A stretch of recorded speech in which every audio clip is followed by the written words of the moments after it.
Welcome to the Dawgs Table.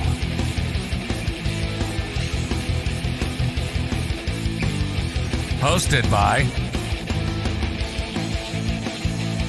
Craig Fountain and Jared Fatty Bates. Get access to special guests,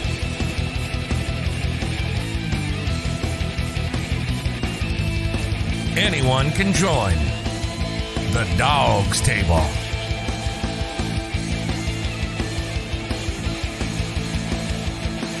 Find the link to join the show in the comments when we go live every Tuesday at 8 p.m. Eastern on YouTube, on Facebook, on Twitter, on Periscope, and everywhere on the BIGPLAY network.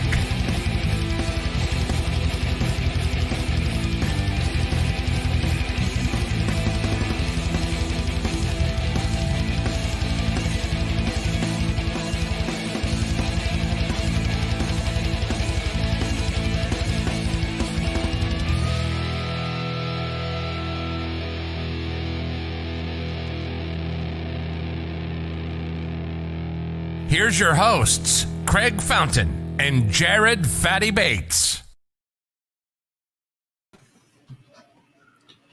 We are live at the Dawgs Table. Fatty, I'm stealing your thunder tonight.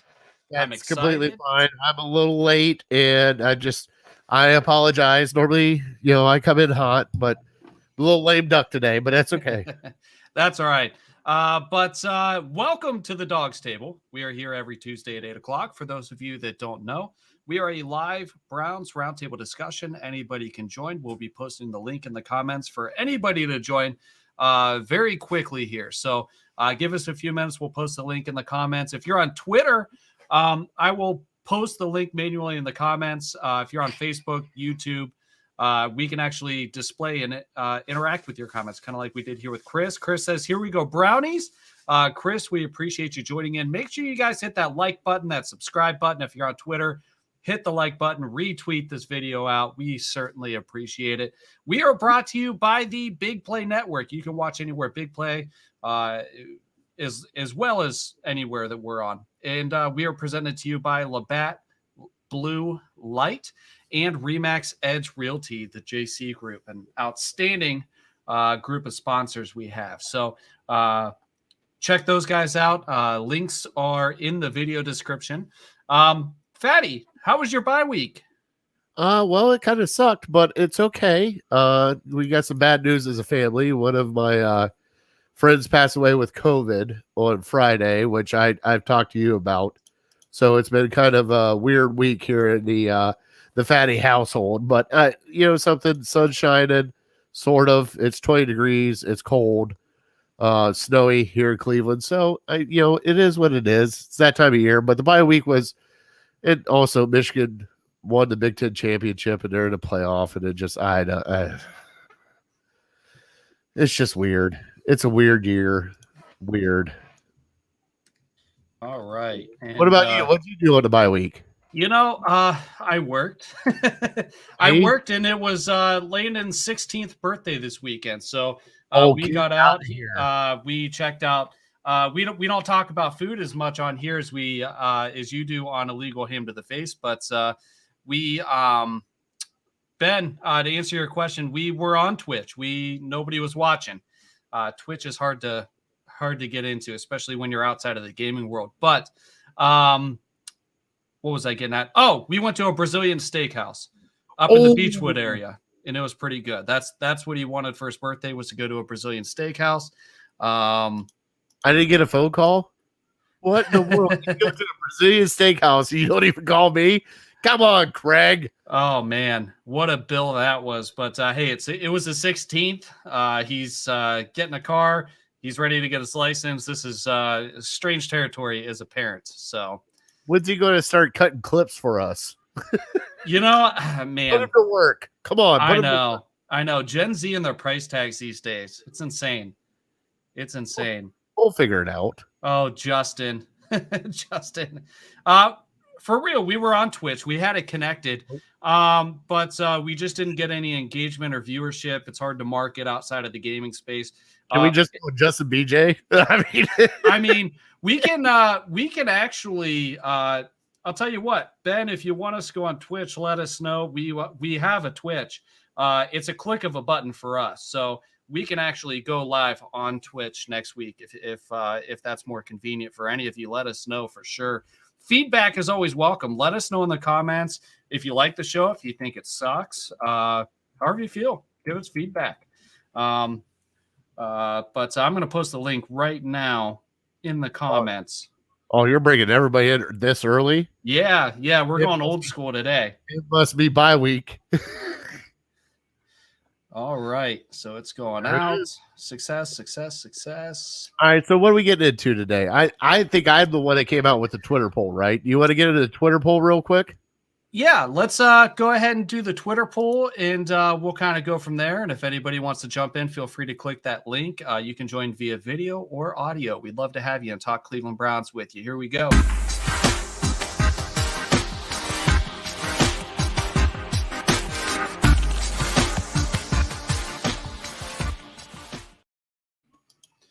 Also, let us know. We are live, so let us know if we sound good or if you're having any trouble hearing us or anything like that. That way we know. But Fatty, why are you shaking your head? Or somebody has their mic off. Yeah. Last week I had some technical difficulties with my mic, and by that I mean I just didn't have it set up properly. So yeah, I discovered it after the fact. Told you that it sounded weird, and you didn't listen to me. And this is where we're at now. Yeah. That's where we're at. All right, Twitter poll of the week, Fatty. Take it from here. All right, so I brought out the Twitter poll of the week, and we only got 5 games left, and the way I see it is you got to beat Baltimore to have any chance at the playoffs. But I wanted the fans' reaction to this bye week and how the Browns have played up until it. What do you realistically think the Browns could go the last 5 games? We went 5-0, 4-1, 3-2, or worse. And I believe with that Twitter poll finale, I think 3-2 took it, did it not? Or did we have 4-1 sneak out? So the results of the poll, 3-2 actually took the poll. Yeah. And to give you guys an idea of what the schedule looks like, if you haven't looked that far ahead, the AFC North as a whole has the toughest remaining schedule from a divisional perspective in the entire NFL. I believe all the opponents are over 500, but we have the Ravens, and then we move on to the Raiders, all right, then to the Packers, the Steelers, and the Bengals.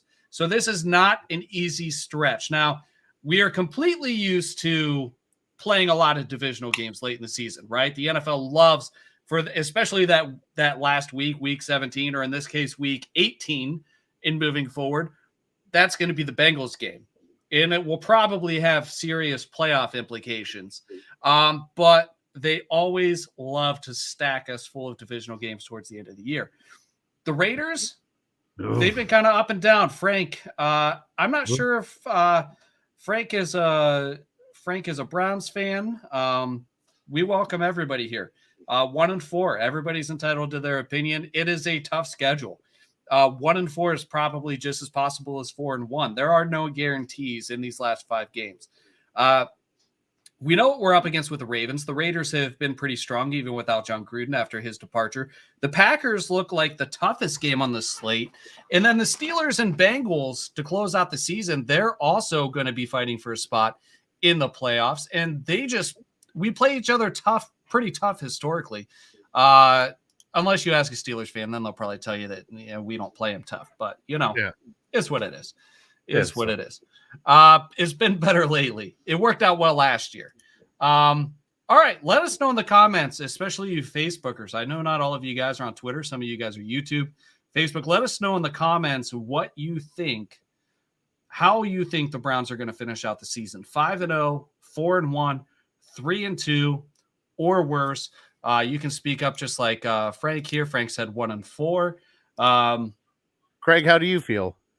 You know, I'm worried about. So that's why I asked. Like, how do you feel? We haven't really talked all this week about it. Robert Ray. Oh man. He says 0-5, Rob. I'm gonna hold it against you. I know you're a Browns fan. Too salty. Appreciate you watching the show, Rob. Frank, big Brown fan, named my youngest son Cleveland Matthew, 4-seat ticket holder, just being real. Good teams left. It's an outstanding schedule. Like I said, Frank, it's a toss-up. I mean, these are all good teams moving forward. And if they're not good, they're playing us tough. So Chris Span says 2-3, hates saying it. Ben Fanjoy says 3-2 won't cut it. We need 4-1 minimum. You guys are all right. You're all right. This isn't a gimme by any means. If we finish 3-2 or better, we have to give credit to the coaching staff and the personnel on the field for pulling this out, because this is going to be tough. The toughest game left on the slate. And let's just go ahead and say there's no COVID scenarios. There's no like weird stuff going on. Packers, right? That sticks out to me as the toughest game on the slate. And that's on Christmas Day. And we could have a rough Christmas Day, guys. Robert says, sorry, but if they don't adjust play calling, we won't win another game. They're so predictable. And Frank says, if Baker plays well, we can go 3-2 at best. There's a couple things that we need to happen, and we're going to get into that as the show progresses. There's some major personnel spots we have to pay attention to. Fatty, what's your opinion? Do you agree with me, disagree with me? What is your line of thinking here? How do you see the rest of the season going? I mean, for them to do anything, they have to beat Baltimore right out of the gate. If they lose to Baltimore after this bye week, you might. Am I muted? No, I'm good. You might as well just chalk it up, because the season's done at that point in time, because you can't lose to Baltimore twice and come back and try to win a division. Right now, the best thing that happened was the Steelers won, and it keeps the AFC North kind of open. And guess what? You got 3 AFC North games left, and you got to win those 3. If you don't win those 3, you might as well just chalk it up to you don't have to win out. You don't have to go 5-0, but if you go 4-1, I think you have a chance of sneaking in, but you have to beat your division team. And, at that point in time, you're split between Baltimore, you're split between Pittsburgh, and then you own Cincinnati. You have 2 games up on Cincinnati. So at that point in time, we'll see what happens, but everybody kept joking around like, is Detroit a must win? Is this a must win? Is this a must win? No. This is truly the must win, because if you don't win, you're not going to the playoffs. That's it. That's done. If you do not beat Baltimore, you're not going to playoffs. I don't care what kind of other scenario happens. You're not going to the playoffs, because you're not good enough at that point in time. If the season ended today, the Browns would miss the playoffs. They are the 11th seed, and the playoff seeding goes down to 7. Ahead of us is the Raiders, the Colts, and the Steelers on the bubble. Steelers are the 8th seed. Above that, you have the Bills are the 7th seed, Bengals 6th, Chargers 5th, Chiefs 4th, 3 is the Ravens, Titans are 2, and Patriots are 1. We're going to get into the entire AFC playoff picture a little bit later with our all bark or all bite. Yeah, What's don't that? get away our new segment already. What are you doing? I'm contributing to the conversation, because these are all factors. You're saying, hey, this next game is a must win. If we don't get this next win, we're not getting in. I would agree with you a little bit. I still think there's a chance if we lose this game, but if we're going to go, the reason why I say yes, there's still a chance after this game, but I think morale wise, you already played Baltimore. You got a bye week. You play Baltimore again. If you can't beat Baltimore 1 out of these 3 weeks, you know what I mean? Like, you already played them once. You have a bye week to prepare for them again.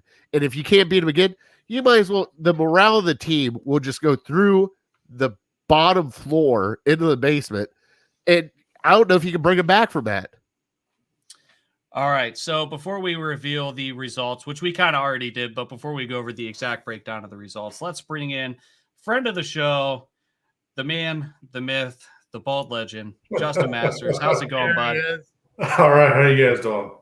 Good. I'm going to do this zoomy thing that Fatty hates. He doesn't like the close up, but No. It's not that I don't mind a close up, but our guest is always taken out by the Remax of Matte Blue. here, I got this. There we go. There we go. Perfect. I have better hair than Craig.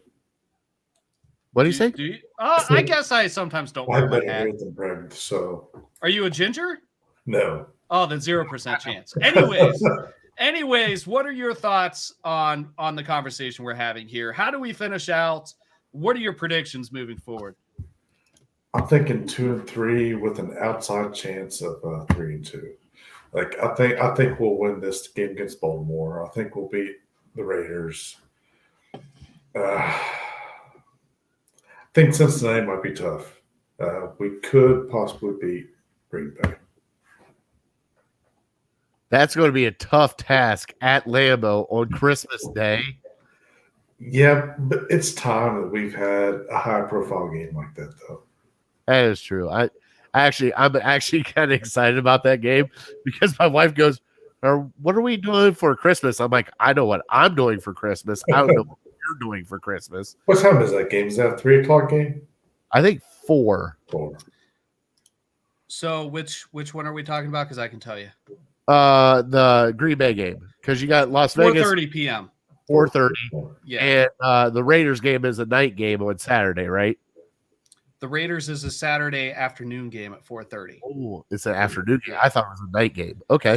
So that got flexed to Saturday. That could be an interesting game, and we've had some interesting contests with them over the past couple of years. We had the weather. Was that last year? Was the weather game pretty early on in the season? That was an interesting game, but surprisingly, they've held it together pretty well considering the departure of John Gruden amidst his scandal. But Christmas, I love and hate the fact that we have a Christmas Day game because there's nothing I'd rather do on Christmas Day than after opening the presents with the kids, eating a nice brunch, turning on a football game, and just sit next to the fire and watching football. But there's a real possibility we don't win this game. And that's not the Christmas gift you want, right? So, it pairs well with Chinese food. right. And also, if you throw it out there, we did win a Christmas Eve match on the hands of Jamie Meter. That is true. Yeah. That is true. The golden fingertips of Jamie Meter. So just throw that in there, right? Oh shit! Did I just see? Oh man, he's trying to come in to collect. He's wondering when he's going to get his prize. That's on you. I already paid off my prize. I know. Well, he's going to get it. He's going to get it. All right, we have somebody waiting in the dog pen to join the show. He'll be on shortly if he gets connected here. But all right, somebody asked. It was Ben. Ben asked, "Why no Hollywood? Is there something more to him being a healthy scratch each week that I'm missing?" Chemistry, man. So realistically, the Browns front office and coaching staff has said, "Hey, this isn't indicative of something we have against Hollywood. This is a personnel decision." They elevated JoJo Natson to the active roster to handle some special team stuff. And they basically said, "Hey, we can use JoJo Natson on special teams more than we can use Hollywood on the bench." Now, here's the thing, because Fatty, I know you want to interject here, but realistically, I think Jamarcus Bradley has the Hollywood Higgins spot over Hollywood. All right. That's what I was going to say. Why Jamarcus Bradley? Right. So Jamarcus Bradley has that spot.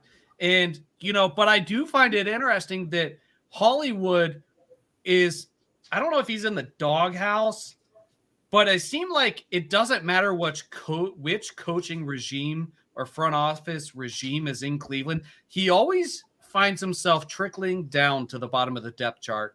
And he might be in a doghouse. I don't know. No faith on Christmas. Aaron Rodgers will be the Grinch and toss 5 TDs on us. You know, so That's what's going to happen. I'm gonna go always positive J on that because guess what? The Grinch actually saved Christmas afterwards, so I think he's going to give us 5 interceptions. So There you go. we'll just flip it back on that one, negative Nancy, and we'll go from there. I like that. I mean, he'll throw the 5 interceptions and give us 3 touchdowns because his heart goes three times size. See, got to do it. Has Jay come in yet, or what is he doing over there? You know, he's still just kind of hanging out there. He's got a blank screen. Always Positive Jay is in the green room somewhere without a camera. We are anticipating him coming in. I'm not sure if he's coming in or not. You want to message him, Fatty? I will message him real quick. When Hollywood plays, we win. Listen, the chemistry that Baker had with Hollywood last year was undeniable. He had chemistry. The problem is right now, our chemistry issues are bigger than Baker to Hollywood. They are way bigger than Baker to Hollywood. Can I deviate off subject here because I have to get your guys' opinion on something? Of course. I mean, it's our show. We can do whatever the hell we want, right? All right. So, and Robert, feel free to hit that link in the comments and join the show and talk about this with us.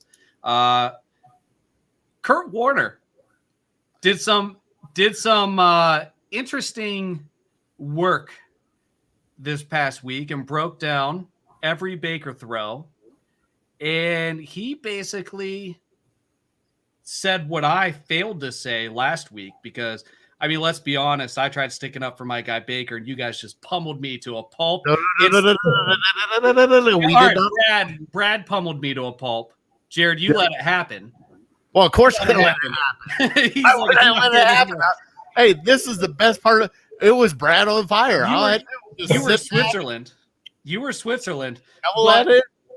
But I got absolutely pummeled. Like, there was no winning that argument. But I feel a little bit better about my stance having the Kurt Warner breakdown go public this past week. And have you guys seen the Kurt Warner video? Let us know in the comments. Yeah, no. I get what you're talking about, but Baker still missed passes, though. It was a great video. I haven't seen that yet. You haven't seen it, Justin? No, I have not. So basically, Kurt Warner launched a video, and it started off with he broke down all the Baker passing plays in the first half. And he said, hey, listen, there's 2 guys open. All you guys are wondering why he didn't throw to these 2 receivers. Why did he throw to this guy? He broke down every play, what the reads were, in what order, the circumstances surrounding Baker's decision-making, and basically said, Baker can take a little bit of the blame, but this really isn't Baker's problem. Baker's not the problem. He said almost, and I'm nowhere near as smart as Kurt Warner, but he basically said the same thing as, hey, if he can get the ball to these guys and it hits both their hands, they should catch it. Other than that, this is why he made the right read. Here's why it didn't work, and here's why he didn't throw to the guys that you think he should have been throwing to. And I think that Kurt Warner really kind of put himself on a limb as being literally one of the only people on the face of the earth, other than this guy, to stand up for Baker, Reagan, Mayfield. And if you guys haven't seen it, check it out. It's you can find it on Kurt Warner's Twitter. I'm sure it's other places too, but it's probably on YouTube by now. Yeah, and it's not a real long video. I mean, it might be 7 or 8 minutes or something like that. But these guys have the all 22 tape. They can just kind of scroll through it, and it's kind of in an abbreviated format. But he does great explaining it. All right, we have another longtime viewer of the show, B Fanjoy in the wings. Always Positive J, never made it. How's it going, bud? Hey guys. Thanks for letting me. Absolutely. How is it up north up there?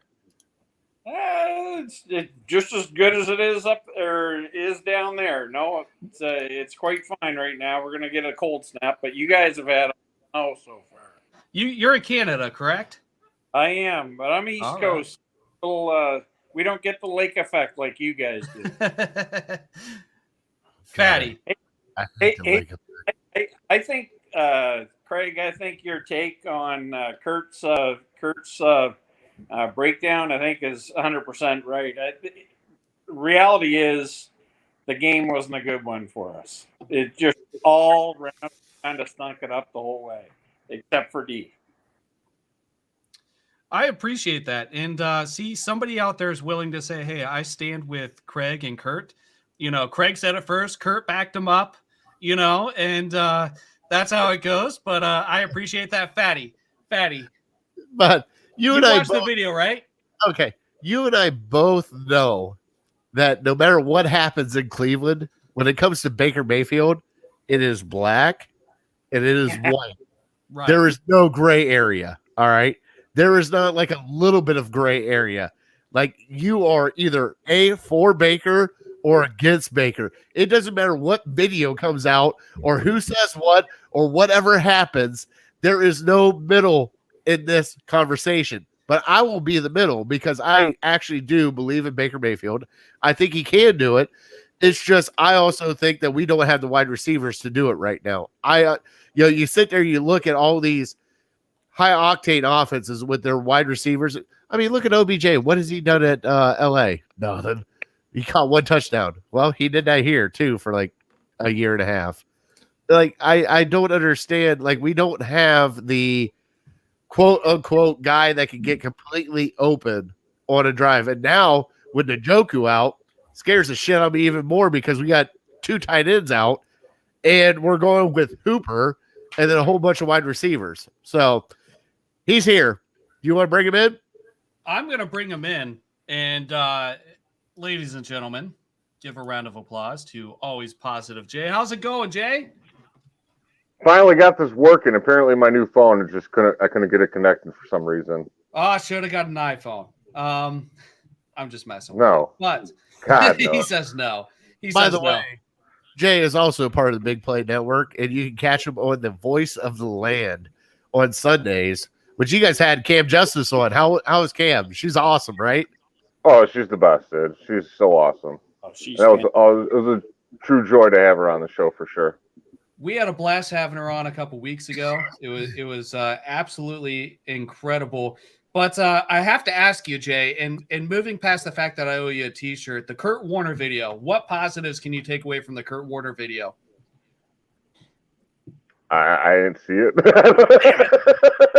I was trying to throw you a loaded question and scoot past my debt, but all right. Fatty, did you see I kind of saw that he was supporting Baker, and I usually, tend to listen to former NFL quarterbacks. Okay, fair enough. Fatty, I know you had to have watched the video, right? Dude, I've had sick kids, everything else. I haven't watched the video yet. Okay, all right. I kind of taken a sabbatical from all sports. I'm not going to lie. After that last loss, I haven't listened to RBS. I haven't listened to any podcasts. I did my podcast, and that was about it, dude. I've just been taking a nice my own sports bye week away from it all. All right. That was a hard one. Yeah, I hate the Ravens, dude. Like more than the Steelers, more than any team ever. I hate the Ravens. Well, I mean, that's really our team. Those are our rings. Yeah, they stole my Super Bowl, so far as I'm concerned. Exactly. Twice. Exactly. Makes it worse. Craig, send me the link. The link? You want it on text? Yeah, just send me the link of the Kurt Warner video. Oh, the link to the Kurt Warner video. Yeah. Okay. All right. But all right, so let's kind of backtrack a little bit here. Since you guys are all on the show now, we did our Twitter poll with 5 games left for the Browns. What do you see the record going in those 5 games? Justin, did we go? Forgive me if I'm lost. I'm multitasking over here. Did we get your opinion on this yet? Yeah, it was 3-2, 2-3 with an outside chance of 3-2. All right, Beef Anjoy, let's go with you. What do you think our record's going to be the last 5 games, and why? Oh, I'm an eternal optimist. I gotta think. I am hoping for a 4-1. I think it's entirely possible. I think the week off is absolutely needed, and I think the guys are going to come back with a renewed sense of commitment, and we're going to take the Ravens and we're going to start rolling from there. All right. And Jay, what do you think? I'm just with this dude, man. That's awesome. You know me, I'm all about the positivity. I see us. We have to go 4-1, so I'm going to say we're going to go 4-1. And the one loss, I mean, playing in Green Bay on Christmas, that's going to be tough. So if we could only lose there, it's going to really help our cause because we got to win all the rest of our division games. That's for sure. Tiebreakers. So Tiebreakers are important. So I have deemed this: if they don't beat the Ravens this week, is the season done? I mean, what do you I got? said it on the podcast. I'm out, dude. I'm not saying I'm not going to be a Browns fan, but I'm out on thinking anything positive is going to happen from the season. Yeah, it is totally a must-win game. Yeah, we need it. He's going to change his name to. Will you change your name to Was Positive Jay? No. He already. Of course not. He already did it once. Did he? Change it to like formerly known as Positive J? Yeah. After the Ravens game, it was formerly known as Positive J. All right, so I must have missed that somehow. But all right, Twitter poll of the week. Here's the results. 13% of voters said 13% chance we go, or 13% of voters said 5-0. 30% I said voted on 4-1. that. What's that? I voted 5-0. Did you? You think I wasn't going to take the most positive outcome? The winner of the poll, 3-2, 32%. Worse than 3-2, 25%. Wow. They suck. Whoever So- voted for that, you suck. You know, it's funny because I was expecting it to be more pessimistic than it was. I think if we would have had the same question last week, it would have been 99% worse. You know, it's a roller coaster in Cleveland, especially on Twitter. That if you guys aren't on Twitter, some of this does have Oh my Twitter God. does play a role in the results. Not that we don't want join. Even Go ahead. Brown's Therapy was wearing a bag on his head for a while. We would still encourage all of you Facebookers and YouTube people to join Browns Twitter. It is by far the most interactive community around the Browns when it comes to social media. The world kind of revolves around that in the Twitterverse. But yeah, I think a week ago the results would have been much different, much more pessimistic. So before we move on, because I want to talk about some positional type things, are you ready, Fatty, for our dog of the week?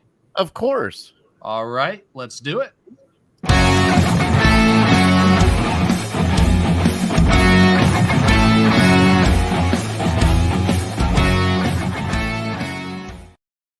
All right, so it is dog of the week because we didn't have the game. So we don't have our offensive and defensive dogs of the week like we usually do. But we have partnered with City Dogs of Cleveland, and every week we give you a dog of the week. It's a featured adoptable dog. You can get a hold of the City Dogs of Cleveland. We'll give you their contact information, or you can reach out to us and we'll help connect you with them. And we can get some of these dogs out of the shelter and into their forever home. And here's this week's dog of the week. He is no stranger to the show. Unfortunately, he has not been adopted yet. And we are bringing to you once again Kavan. And Kavan is a male. He's almost 3 years old.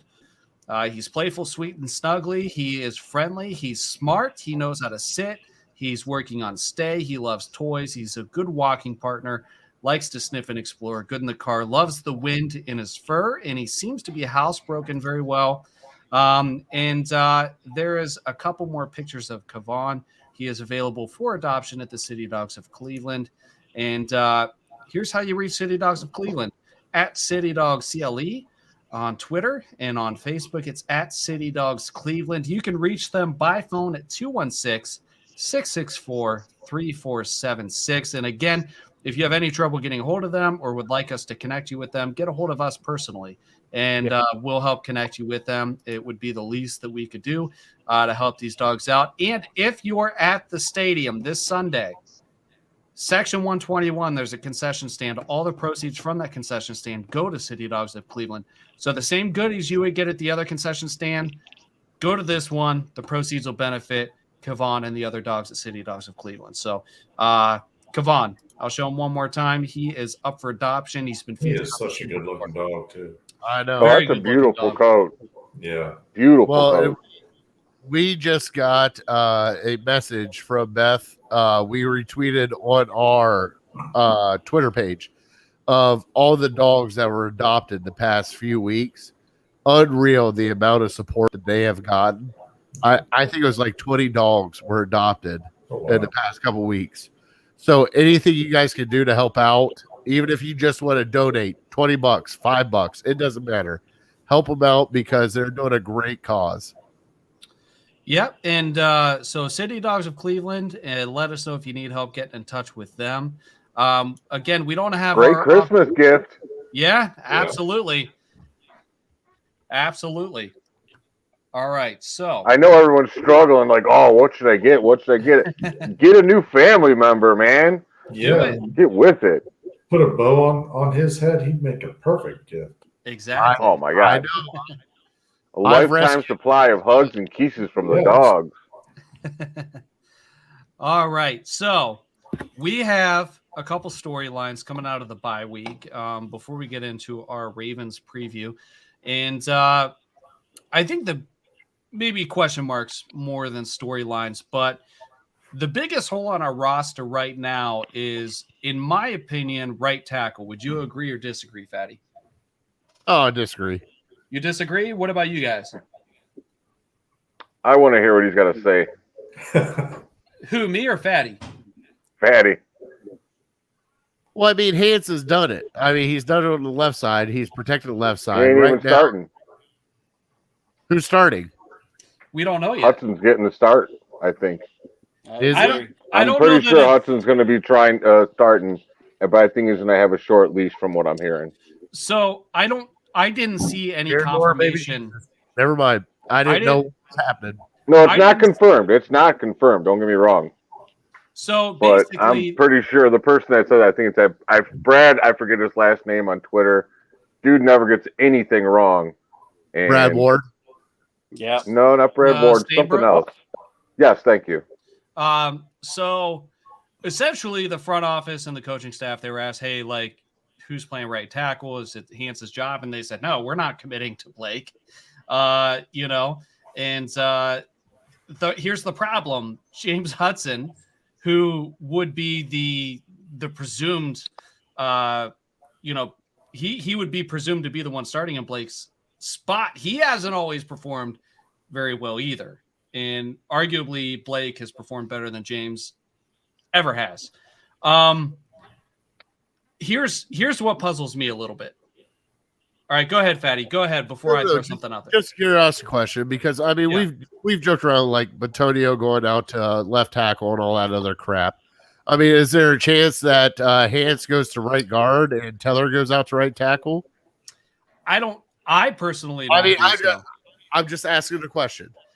I don't think so, but what surprises me is that we haven't gone in and dipped into Ghosts of Christmas Past and swooped up the number one free agent on the market, which is Mitchell Schwartz, presuming he's healthy enough to play. That's what I would have liked to have seen during the bye week. I think that we're far enough in the process that we can't have that happen. But I think even a 70% Mitchell Schwartz would be better than 120% Blake Hans. I'm just saying, and he's out there. But did we not burn that bridge when we didn't re-sign him?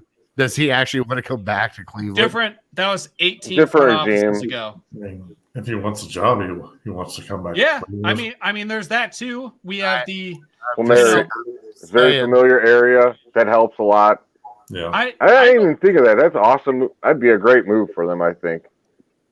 And it's something that he's out there, and I know there's some injury concerns, and some of it would factor into how healthy he is, but we're far enough along that that's not going to happen.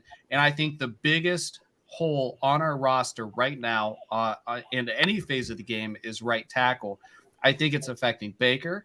I think it's affecting a lot of things, even the run game. So what do you guys think? Should we start Blake? Should we give Hudson a shot? What do you think? I mean, honestly, it doesn't matter at that point. If you give the kid a shot and he's not doing good, you put Blake in. Yeah. Blake, start Blake and he sucks, you put in the other kid. I mean, I think Blake's played. It's going to be rough with our tight ends out too, man. It's going to be rough. I understand. I think Blake's played it enough so far this year that it's got to give you at least a little bit more confidence than Hudson. But that's also they got a bye week too, so they might have actually worked Hudson hard just to play right tackle. Look, from what I'm hearing is he's been practicing much, much, much better, and he is a rookie with probably more upside, so he could have gotten better, obviously. But we haven't seen him for a while, so we don't really know. I mean, we're all just speculating from hearsay. Yeah, it's a tough time to play with upside too. You know, we're still on the bubble. Yeah.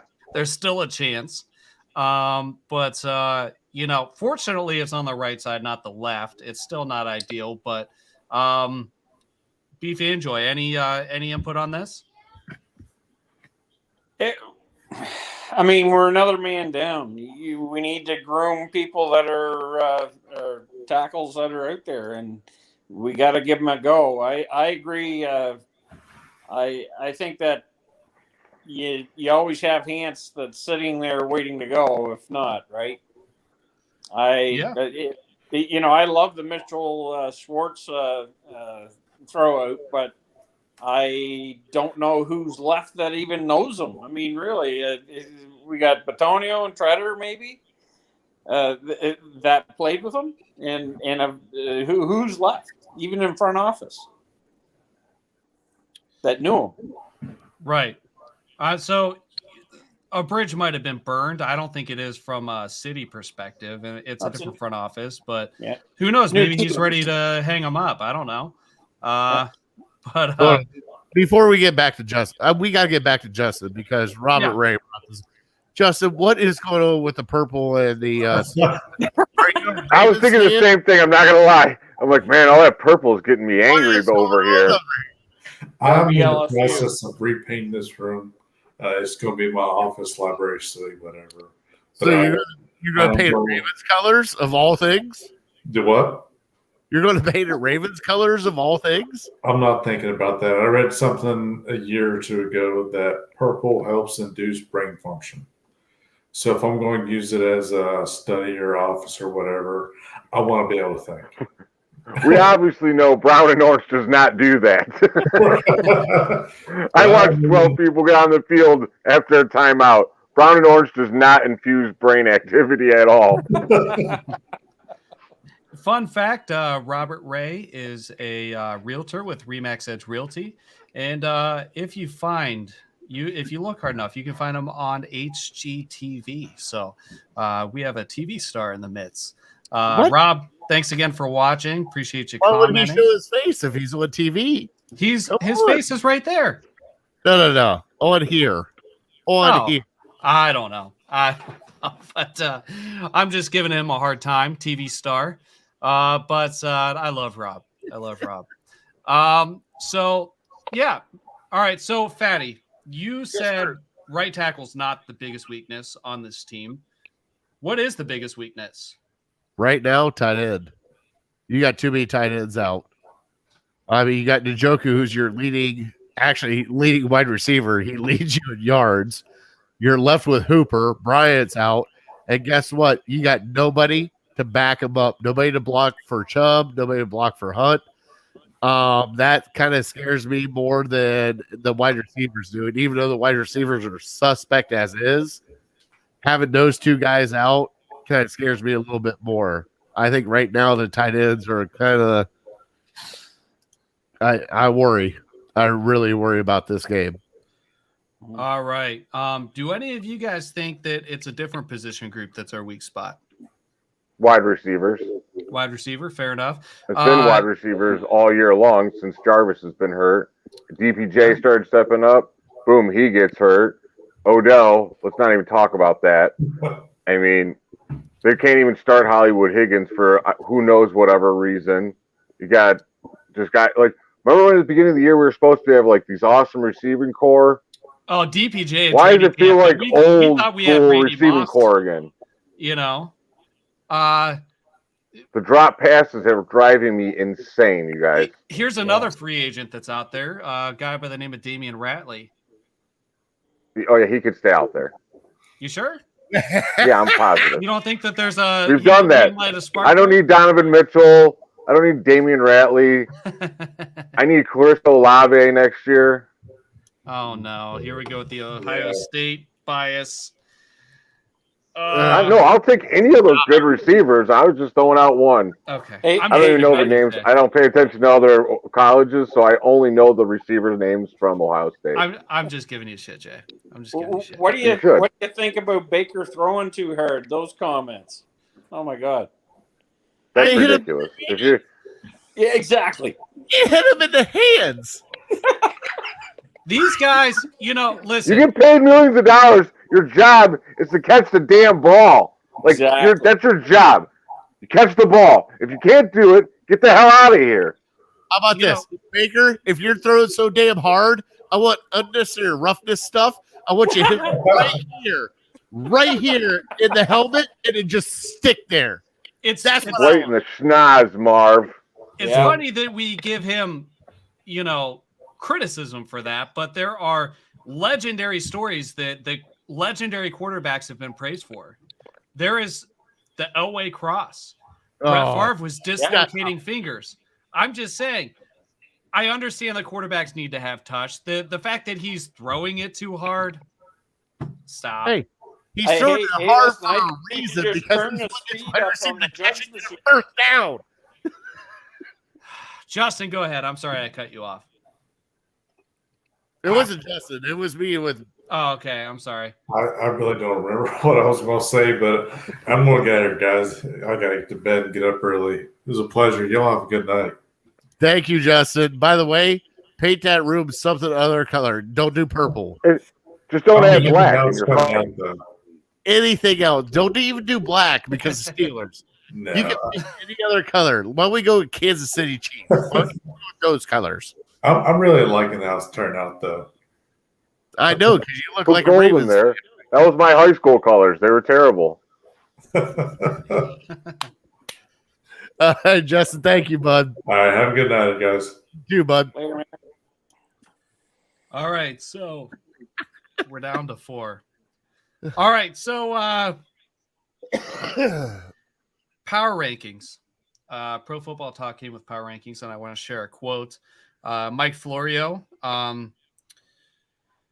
He's probably a closet Steelers fan. I've thought this for probably 15 to 20 years now, but here's what he had to say about the Browns. Coach Kevin Stefanski is considering using both Nick Chubb and Kareem Hunt at the same time. Some Browns fans approve of the approach, especially if one of them will be playing quarterback. We are ranked number 19 behind the Steelers, Bengals, and Ravens. Is part of the problem that we're not putting Nick Chubb and Kareem Hunt on the field at the same time? No, and they don't need to be playing quarterback either. What the hell was that? So, when you went there, I was like, what? Yeah, Nick Chubb throwing dimes out there to Kareem Hunt, of course. Right. I do think that you're missing some plays with both of them out there, but that's not like the go all be all. But I would like to see a handful of plays of both of them out there, like 7 plays. I agree. Whether they be in the shotgun with Baker and one of them flexes out, or however you got to do it, or a sweep coming across. I mean, those two are your best players. I just got to see what is happening because you're putting Jamarcus Bradley out there instead of either Nick Chubb or Kareem Hunt. Like, let's take a step back, people. Come on. Like, you have 2 offensive weapons that are legit offensive weapons, and they can't be on the field. Two best offensive weapons right now. The 2 best offensive weapons are your running backs. And they can't be on the same field at the same time. Why? I don't know. Kareem Hunt, he's so good at receiving. I'd put him in the slot all the time. And Jay's on to something here, and I would go a step further, and with the exception of something that Brad made a point of last week, Demetric Felton. You Yeah, threw him in there Felton. at the end of the game cold. He wasn't warm at the end of the game there. But Kareem Hunt and Demetric Felton could be weapons in this passing game. And some of the production that we're lacking from the tight end and receiving room when it comes to productivity and dependability can be made up in the passing game. And I think Kareem Hunt and Demetric Felton could be a big part of that. Something that Frank just said here about last year's play calls and setups, the play action. You get the run game going. And it was almost like last year we were watching the games and we were following along and we said, all right, we may have only gotten 2 yards on that play, but the next quarter, that play that had been run a quarter before was a complete setup for success on another play. And we were kind of stacking the deck in the first and second quarter. And then in the third and fourth quarter, we were using those plays to really make moves on offense. And I think we're missing a little bit of that. However, and I'm probably talking in circles here because I have a lot going through my mind right now with my ADHD, but some of this goes back to the Kurt Warner video again. The play calling, Kurt Warner, Jared, you can roll your eyes all you want, but Kurt Warner is also defending the play calling to an extent because it only takes one link in the chain to be broken. And in my opinion, it's the pass catchers. Yeah, I I'm just saying. I don't know. All right, it's so Baker I have too. one Don't get it acting wrong. It's both. Like you're right. Yeah. Receivers are dropping balls at an alarming rate this year, and then there's times where Baker's sailing it high too, or a little low, and every time that happens, you kill a drive. That's 20 more plays you could have passed, or 5 more plays you could have had. You're just killing yourself when you drop passes. It drives me insane, dude. I hate it more than anything a team can do. Second, probably to only holding calls.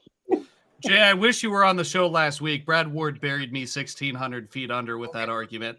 He did not bury you. He just What's the quick I love recap? Brad What do you mean? I Well, tried sticking up for Baker last week, and I got murdered in the argument like 80,000 times. Like I you was did not. You're over exaggerating. I'm giving Brad credit because I could not argue. I could not No. argue my stance. You just sat here and took it. I did But, sit like, there and take it. But the thing is what we're talking about with Baker, with everything else, with all this other stuff, the one glaring thing that is happening with this team is third down. We cannot stop Both a third ways. down. We cannot make a third down. And guess what? That is coaching. You got 3rd and 12, and you cannot stop at 3rd and 12 to give your offense the ball back. And guess what? You got 3rd and 5, and you're still throwing short of the third down. That is coaching. That is not the players. Anything is And then possible. when you do it, when you set yourself up for a nice short third down, you get a holding call. Now it's 3rd and 12. Yeah. Or and you stop them on third down, but then it's like a pass interference. Like you keep shooting yourself in the false foot. start. And Or a this false is start. the beautiful thing about all this is these are all really fixable things. They're so fixable. Everything that their biggest problems are extremely fixable. Hey, The hard thing is, like, talent they have. They got the talent to go 5-0 for the rest of the season. But if they clean up just half those penalties, drop a third of those passes, you just clean up every little nuances that you're doing wrong, all those close games you're supposed to win or losing that you're not winning, you're going to start winning those. Hey, listen, Ravens' pursuit from the box against our run was like brutal, right? Yeah. They were all over it. But one thing that I kept coming back myself to during the game was how many reverses did we do? Okay, and I brought that up too because at that point in time, if they're loading the box up that much, there's wide receiver screens you could do. There's other stuff that you can do. Craig is Dawgs got chalk. There's other things you can do to kind of niche that, but you just gave up the run. I mean, you just gave it up. You didn't even try. You didn't do anything else. You just gave it up and said, guess what? We're going to try to beat you passing. And Baker Mayfield throwing 37, 38 times is not going to win you the game, especially when your top two running backs get 40 yards. I mean, I've watched college do it. I've watched everybody else do it. It's not that hard to throw a bubble screen out to a wide receiver, even if it's juice, or a tight end screen, or just anything to get it out and about on the outside and not stuff it in the middle. It doesn't matter how you do it. Even a quick slant will do it. But they did not do it that way. And I don't know why they didn't do it that way. But that was a huge thing. Yeah, they're going to throw 9 in the box. I'd still run at them. I mean, look what the Patriots did against Buffalo. I was just going to do that. I was just going to bring that up. Straight out. There was weather conditions. They straight up said, you can't pass the ball today. God said no. And the Patriots, they were lining up just like the Baltimore or Bills were lining up the Baltimore was. What happened the one time that they broke through? No one was there to stop Devin Harris. He ran it all the way. Do we have a running back on this team that's capable of making long runs? Oh, wait, we have 2. And they were when someone's going to sit there and say, I'm going to stop the run and I'm going to make you pass it, say, screw you, dude. I'm going to run it on you even if you're trying to. Because when something's hard and you can't break through, you got to keep pounding. You got to keep pounding it. You got to keep pounding it. Eventually, you break through. And the other thing I wanted to bring up to you guys is I brought it up on my other show. You know, you sit there, you watch Baker under center. Obviously, Baker's not moving that great, right? Right. But why not put him in a shotgun? Chubb and both Hunt know how to run out of a shotgun. And at that point in time, you got Baker Mayfield in a shotgun who can throw a screen pass out to Jarvis, whoever's blocking. If they're going to throw 9 in the box, guess what? Let him play man-to-man outside. One of those wide receivers can break a tackle. I've seen Peoples-Jones do it. I've seen Schwartz do it. I've seen Jarvis do it multiple times. Even if it's a tight end out there, you know, just do it to stretch it out to give you a little bit of room. Just a little bit. All you need is an inkling of room because Chubb can hit that hole and go. Yeah, big time. And the cutbacks, he sees daylight. He's off and running. I know. I love Nick Chubb. I love Nick Chubb so much. I want a Nick Chubb t-shirt. Weird. I wonder where you're going to get one of those. Who's going to get you a TBR Nick Chubb t-shirt? I lost a bet. I always positive J1. I bet against the Browns. And which game was that? Was that the Lions game? Cincinnati game. We didn't talk about this. I didn't need them. We didn't talk about this, Chris. Marlon Humphrey's out for the year. So both starting corners out now for the whole year. Peters and him.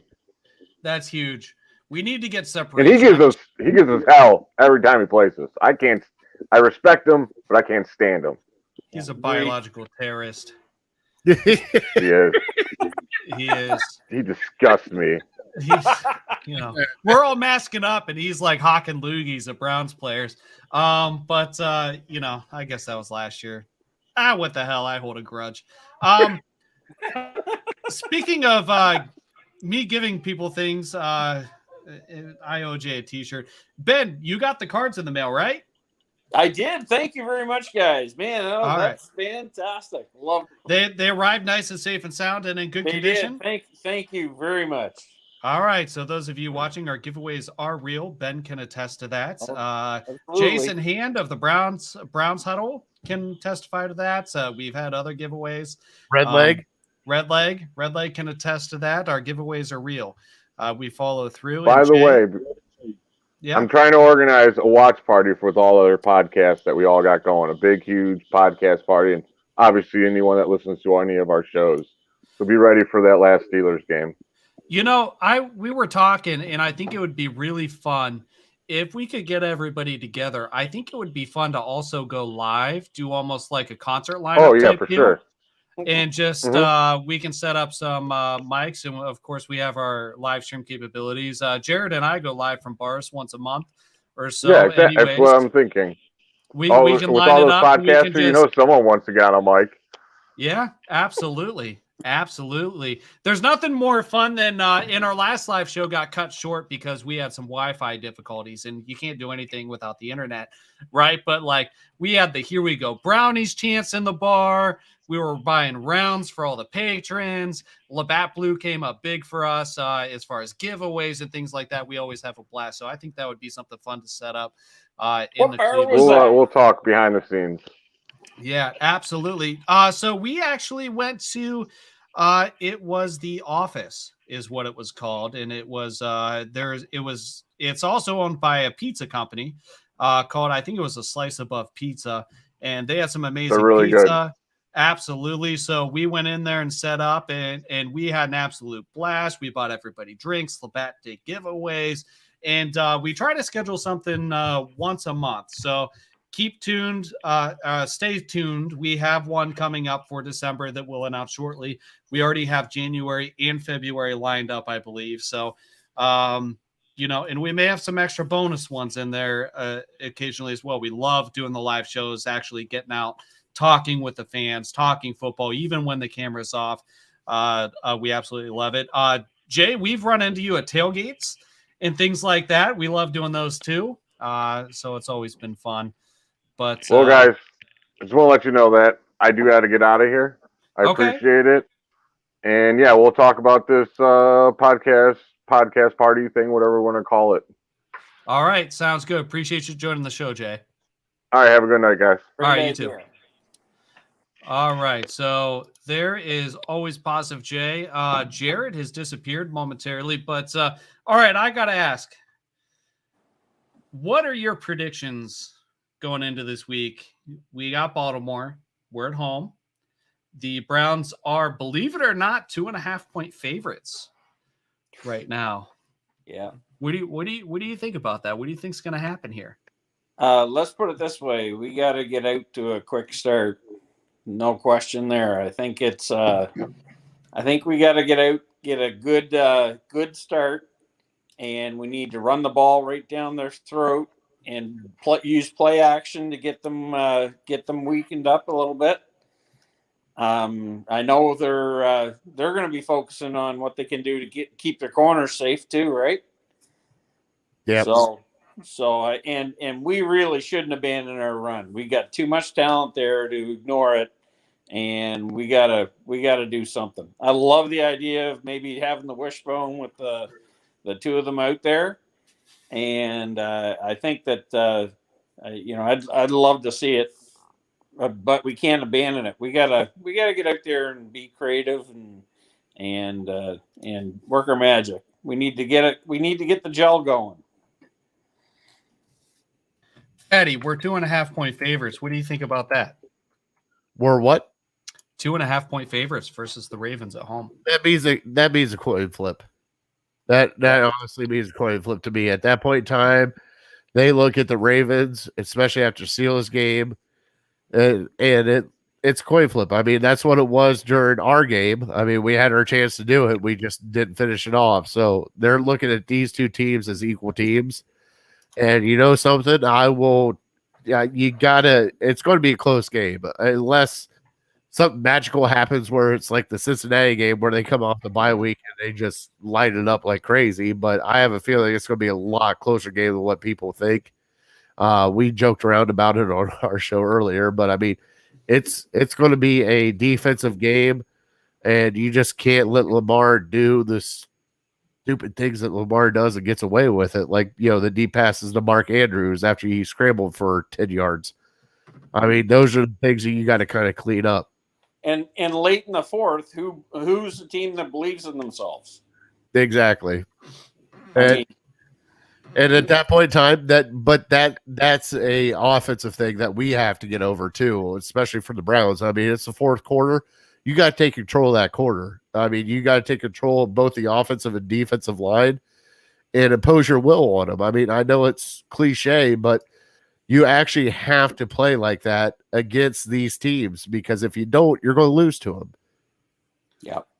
Belichick was famous for just putting the foot in the gas and keeping it on and just Anytime somebody shows life, step on it again, right? Exactly.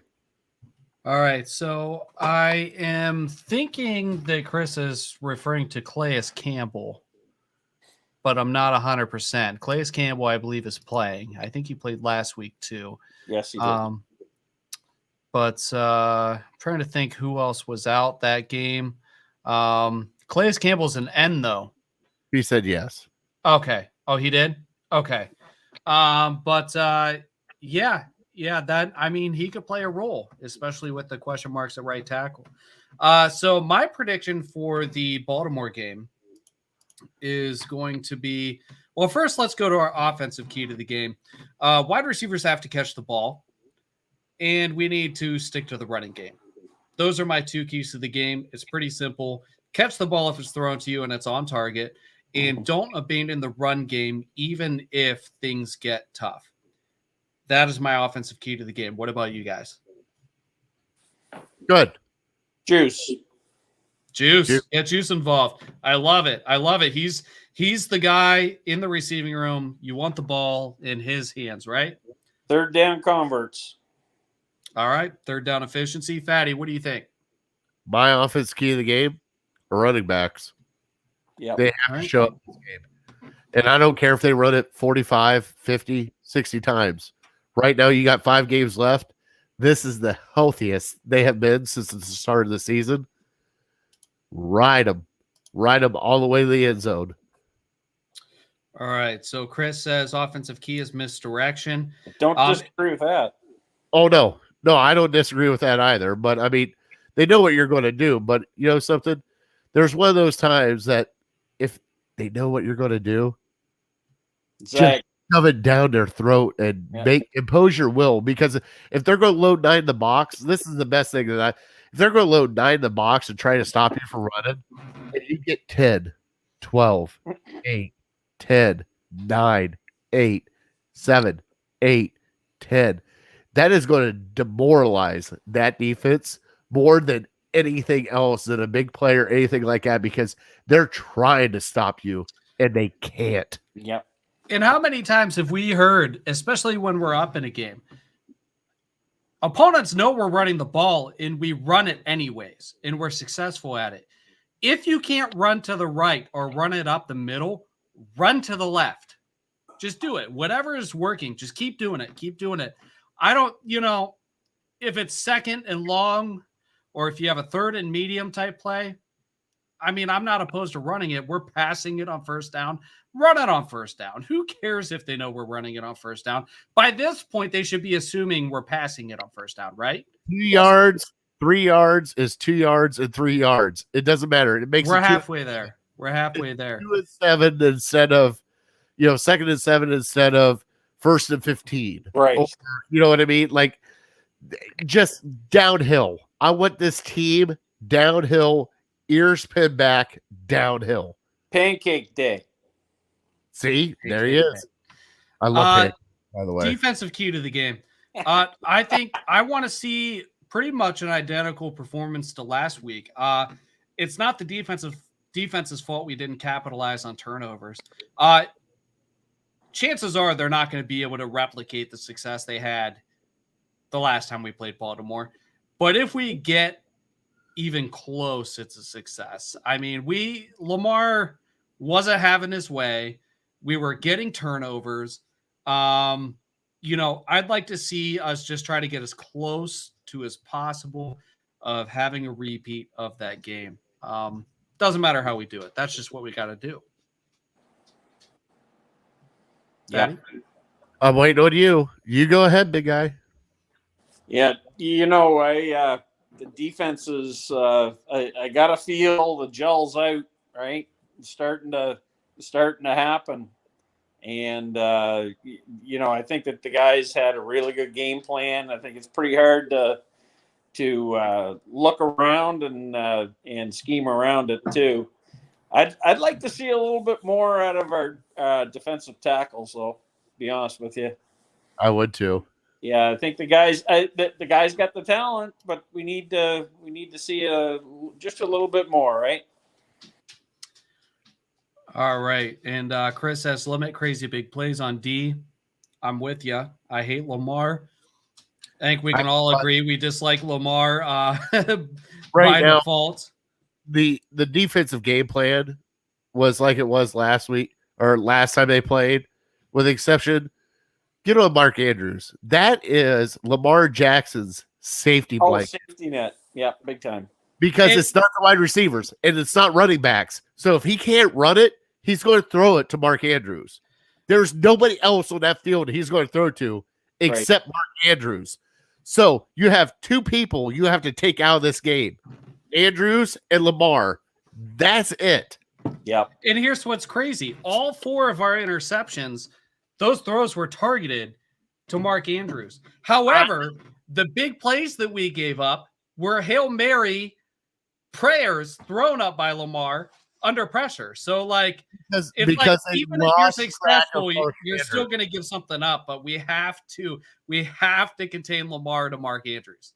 Hey, listen, Ward's going to be super. He's going to have something out there for the game too. He felt like that was his responsibility. Came right out and said it, and it won't happen again. All right, prediction time.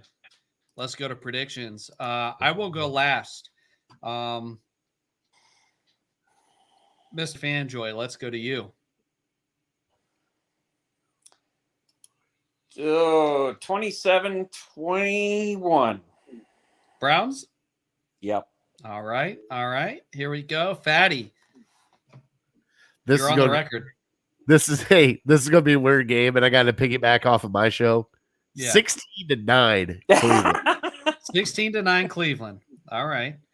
What's the weather like?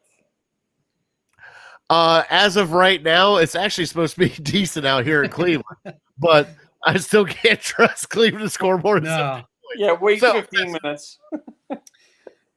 Speaking of weather, did you guys see the Monday Night Football game last night? Ooh, Was that not insane? And then the clips going around Twitter today, especially of the Bills-Browns game. The Bills-Browns game, the snow game. Oh, yes. Right. With Phil Dawson nailing that field goal, it just, I'm just waiting for another one of those winter classics. It's not going to be this week, though. Did you see Buffalo's kicker trying to make a 35-yard field goal into that win? In pregame. And back towards him? Yeah, they asked him, they said, hey, how far out are you comfortable kicking from? He said, max extra point. Max. You know what the thing was? As soon as I saw the opening kickoff, and it went 12 rows deep into the right. If it's going with the wind, yeah. I knew it was getting real at that point in time. And then leave it to Belichick. He's like, we've played in way worse winds. Meanwhile, Mac Jones throws it 3 times. Three. And Belichick's like, it's whatever. We played way worse.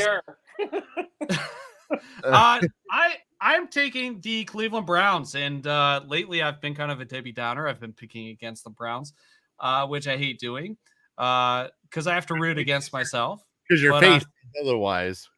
Yeah, I'm taking the Browns 21-19. Oh, wow. Closer. I think Baltimore's got fun. Justin Tucker's going to have four field goals, and they're going to score a touchdown, and then we're going to get 21 points. It's what's going to happen. So, all right. I guess you could say Baltimore. I'll take Baltimore against the spread because we're 2.5-point favorites, but we get the real win. So, yeah, I'll take the real win any day. Season is balance, man. Hey, all right. It's not college. You don't need. It doesn't have to be pretty. All you gotta do is win. Doesn't have to be pretty. All right, Ben Fanjoy, we appreciate you joining the show. We're going to close the show out. Please join us anytime in the future. You're available. We love talking with you. And all of you can join us just like Mr. Fanjoy did and talk Browns with us. We appreciate you joining the show. Thank you very much. Glad those cards got to you safely. And hopefully we'll see you next week. Go Browns. Thanks again. Go Browns. All right. So we are going to close out the show. Man, we had segments lined up and everything we didn't even get to. We didn't even get to the new segment. You started it off and then you just kind of shut it down. Let's do it next week. Do you want to do it now real quick? All right, real quick. We'll just do it. Hey, instead of Fatty's on fire, we'll just do a Fatty's hot seat of this. All right.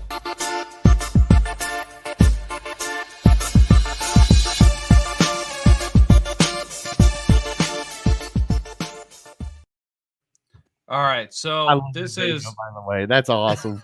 this is all bark or all bite, and this is an occasional segment, not necessarily an every week segment. We've kind of tried to get into this. I think the last time we got into this was when we were live, and that's when the Wi-Fi cut out, if I remember correctly. Yes. All right, so we're gonna kind of throw some things out there. Might be players, might be teams, and we're just gonna say whether or not they're all bark or all bite. I'm just going to say, you're throwing it to me. Go for it. No. What do you think? You got to throw me a team. Baltimore, Oh, all bark. Pittsburgh, All bark. Ben Roethlisberger. All bark. I think this is his last year. At least that's what he's telling people, according to Adam Schefter. I mean, it went to Adam Schefter. So, yeah, this is his last year. Keep going. Right? Lamar Jackson. All bark. How about this? Let's venture outside the AFC North. Let's talk about some playoff stuff. Patrick Mahomes. All bite. I can't. All I can't. That guy, no matter what happens, he can start out sloppy and he just finds a way. I don't know what he does. I don't know if it's voodoo or whatever it is, but yeah, I'm going to go all bite on Patrick Mahomes. He's got that Jackson Mahomes energy. That's what it is. Well- So let's go with something, another fan base that's struggling to kind of keep a hold of what's going on. Josh Allen. Oh, all bark. All bark. What about the Bills in general? All bark. All right, we have rookie They phenom. they don't have a running game. Sure. And you know something? At that point in time, watching it, yes, their defense is okay. They're off right now. They let the Patriots with a rookie quarterback, no name running backs, and no name wide receivers beat them. So I'm going to go right now all bark because you started out strong and then you kind of nosedive. So next one. All right, rookie phenom Mac Jones. Oh my Lord! All Number bite. one seed. Number one All seed if they ended up today. If playoffs ended. You know something? started All today. bite. You want to know why? Because he's got a head on his shoulders. I hate to say it because it's Belichick but the kid doesn't do anything wrong. Like, what do you want me to do here? Like, this is like Bill Belichick's best pick ever that he had in the first round because nobody thought Mac Jones would be this good, and he is because he doesn't make mistakes. He does what he has to do to win. And guess what? It's not flashy. He's not throwing for 400 yards to 900 wide receivers. He's doing what he has to do to win. And guess what? It's not college. He's winning. All right. So if the season ended today, the second seed in the playoffs would be the Tennessee Titans. And they've been on as much of a roller coaster as we have. Ryan Tannehill and the Tennessee Titans, all bark or all bite?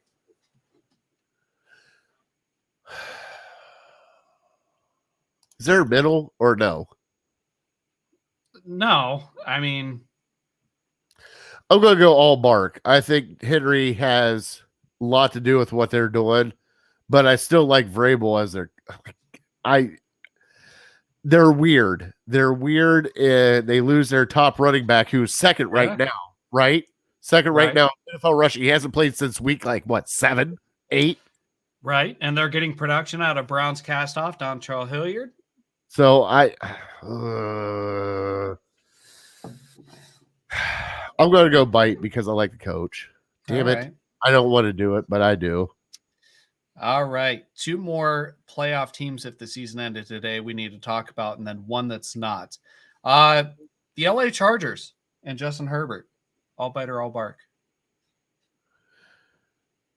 All bark because the reason why is they're too inconsistent. They're kind of like the Browns right now. Like they have a game where they can go out and just light it up like crazy, but then they have a game where they kind of just let it go. So it's still too inconsistent for me. I like them. I like what they're doing out there, but it's still not there yet. All right. And the Cincinnati Bengals, the only AFC North team we haven't talked about. First off, it is the Northern Kentucky Bengals. Okay. We've had to talk about this. Yeah. And right now, I gotta say they're all bite. They're actually playing really good football right now. The offense is playing good. The offensive line sucks, but their defense is even playing good. And they're a scary team to play coming up. They're one of the sneaky teams that if they get in the playoff, I wouldn't want to play them. I thought everybody knew Cincinnati was in Northern Kentucky. I apologize. Well, with the exception of French. Um, For some odd reason. Hopefully we'll hear more from French. He keeps working his way up the corporate ladder, and he's going back to hours that would allow us to do some podcasting and some guesting. So hopefully we'll see him on the show. I miss him. Jacksonville sucks. Can't wait to tell him about it. All right, last one. All right. Last one. Carson Wentz and the Indianapolis Colts. They are seated ahead of us if the playoffs started today. All bark or all bite. You got Carson Wentz, Jonathan Taylor. I'm going to go all bark because I think they figured out finally who they are, and it's Jonathan Taylor. Yeah. I really do. I think that one with Wentz just managing the game and Jonathan Taylor, especially what has he got, like 10 straight times of rushing touchdowns and 100 yards. Yeah. I think they kind of figured out who they are and the mix mosh that they got. I gotta hate to say that. Pittman doesn't cut it as a number one either. No, but it just No.